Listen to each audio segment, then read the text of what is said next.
I bet you've wondered why you'll go on YouTube and you'll see someone absolutely hated and despised by humanity getting 100 million, maybe 200 million views. Well, that's what we're gonna discuss today. The idea of why is hate profitable on YouTube. And it isn't an easy question to answer, so we are going to split it into five different parts, really sampling down exactly why it's so profitable and why do so many people do it. Because it's an easy form of content, firstly. It's a way it's very easy to anger everyone instead of get them to like you because the content that is made to anger is usually maybe short form prank content usually that just aren't nice to the public, which you can easily do, or you can say just ludicrous things online. Those are kind of the things you'll see from people who are hated online. Like for example, Andrew Tate and Jack Doherty both possess in one of those traits. It's really being seen a lot more now, mostly because of how much money you can make off of YouTube. It's basically a way you can survive. So people don't mind playing the villain for this money. It's because that's mostly what it is. People aren't really like this in real life. It's just the opportunity cost in the economic way of saying it is there's more in it for them if they do act like a villain than if they don't. So they are going to do it. Moving on to the next part. If you're hated, people are going to go on your YouTube videos and, click the dislike button and comment, oh, I hate this guy. Oh, he's talking nonsense. And the thing with that, for someone who's hated by the community, is it doesn't matter whether you're getting bad attention on your YouTube videos or good. The algorithm kind of sees it all as one thing, so you are much more likely to have people comment nasty things on your YouTube videos, and that turns into the algorithm pushing your video because it's seen people will give that video attention, which is what YouTube likes in the long run. So you will just grow your channel way more as a hated person instead of somebody who's liked. So people see that and see it as, oh, well, I'll do that instead. Because it is what gains the most traction. Like, one of the most disliked videos ever, which was the PewDiePie one, had a lot of views because YouTube saw it was doing really well and decided to show it off to more people. Moving on to the next point that I want to go over is that people who are outraged with your content are more likely to keep on rewatching your content. Not exactly on their own, and it isn't like reverse psychology. Oh, I'm starting to love this guy now. It's more of they will sit there, watch it, hate on it, and then show their friends as a conversation starter because they want to talk about how angry this YouTuber makes them. So they'll watch the content with their friends clowning on you.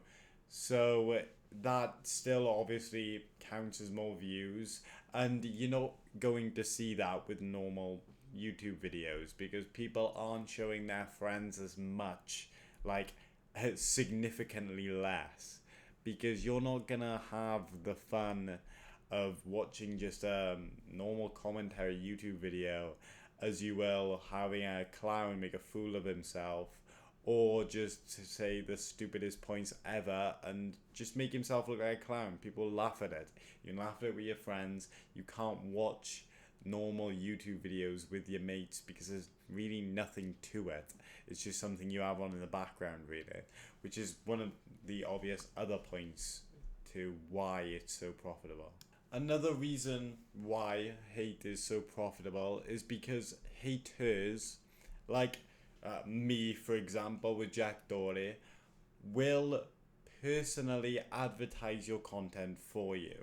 When somebody makes a video about someone on YouTube, TikTok, or they comment on a video saying, oh, that isn't the most hated person, this one is.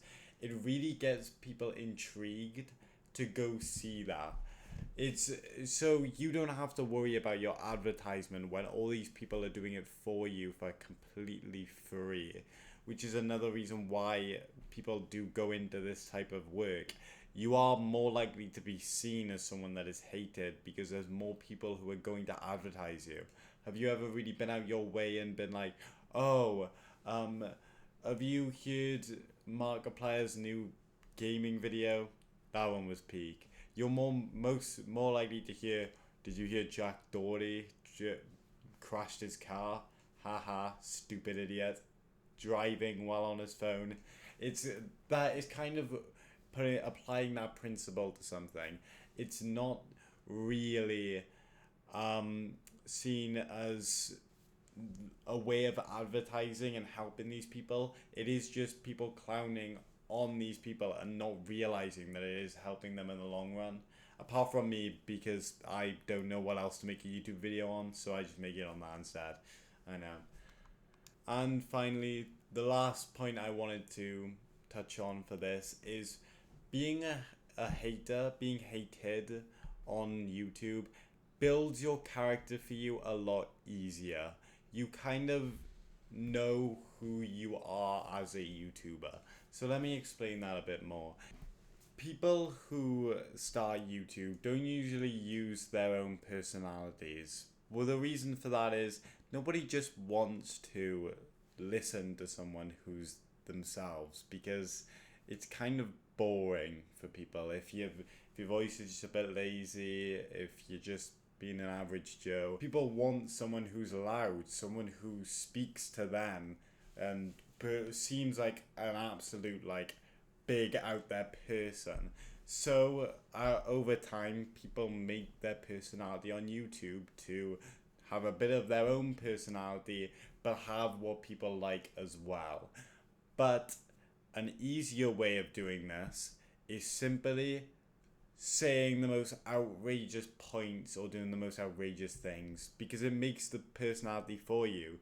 You're just loud and hated, and that's kind of everything for you, and you don't need more personality than that, because people are just going to watch it simply because they don't like the personality you have.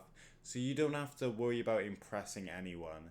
So I know now you're wondering, with all the information presented to you, it doesn't really work. But let me go into some quick examples and how they use them. So we first have Andrew Tate, which is obviously he uses his traction and how big he is to make a 50-50 split. Well, that's obviously an overestimate. But he has followers, people who think that he's saying the right stuff, which he isn't. They argue with the haters in the comment sections of his videos. This makes YouTube realize that the video is gaining traction, so it will then push the video. Now, moving on, Jack Doherty.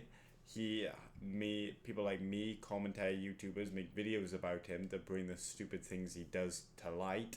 This eventually shows YouTube and shows everyone else his content for absolutely free. He gets free advertising from people like me, which then pushes his content, making him more viewed. It's people don't usually use just one, they use quite a couple, or they use all of them to, get their point across. And this is the main reason on why it's profitable. Now, do I believe that it's going down a bit? I think it is starting to become less and less profitable.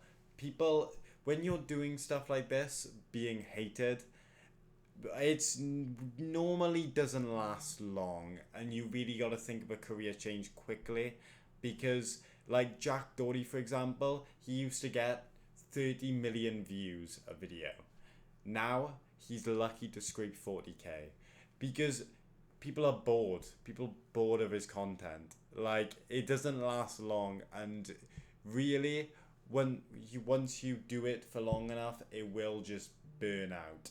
So I personally think we are reaching the end of this content, because when was the last time you heard of Andrew Tate either? It's all going away, and I think we're going to more of a new era of YouTube where this isn't going to be nearly as big. But I do reckon that some people will still keep this up, still keep the persona going, still being hated by the entire community.